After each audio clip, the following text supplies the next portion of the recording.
That's where all my energies are into this.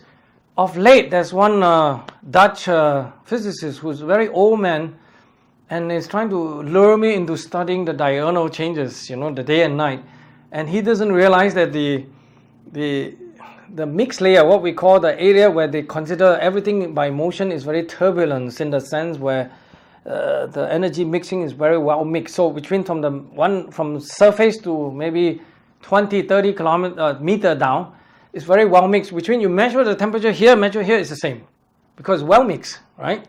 But we show, in observation, real world, you can show that this mixed layer are changing by almost 3 meters over day and night. Don't you think you should study that carefully before you claim that you have that in your model? Actually, they got none of that in the model, obviously. So it's a problem. Another one of those problems. But think about people who want to study cloud. Does cloud measure in 100 years? No, it measures in minutes. This is one of the problems that the great physicist, meteorologist by the name of Professor Richard Lindzen often say, that these are all very fast phenomenon. We haven't even found the right measurement to try to describe it from an empirical point of view. And no wonder that one should remain always skeptical on any proposed mechanism, including some of mine. But I'm just saying that some of them is a lot more wrong than what I'm trying to say.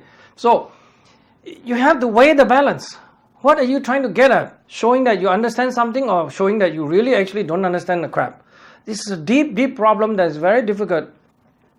But to try to suggest the whole system is governed by this single atmospheric carbon dioxide is truly wrong. This is why it's not a serious question. It's not a very serious thing. No matter how much they want to insist, no matter how much they want to politicize, no matter how much they want to sell this fake notion that we are all corrupted by just money and wanted to do that. There are normal people who just want to live normal life, who want to just understand something. It has nothing to do with politics. It's about facts, about understanding.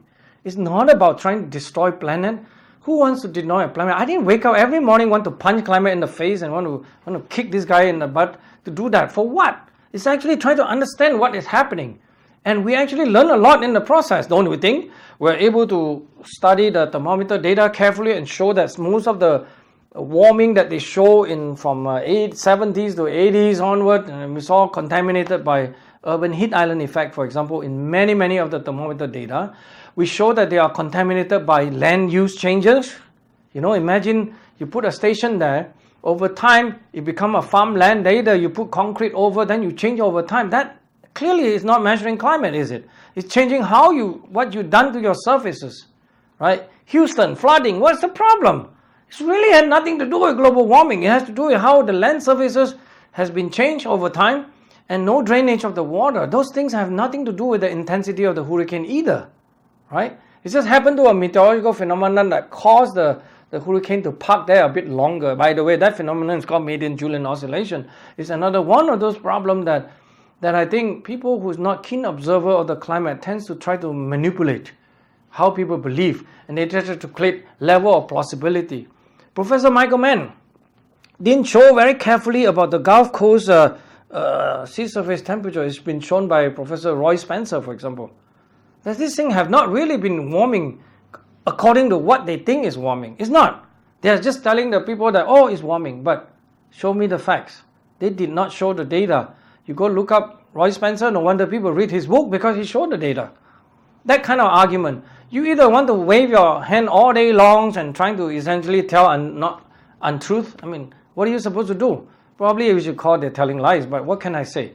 It's all about this sort of misunderstanding that somehow cause all the problem to be intractable. Climate itself nature is complex enough, and please don't introduce all this crazy notion about what we know and all these answers that is just built up from some kind of a strange belief that have nothing to do with science.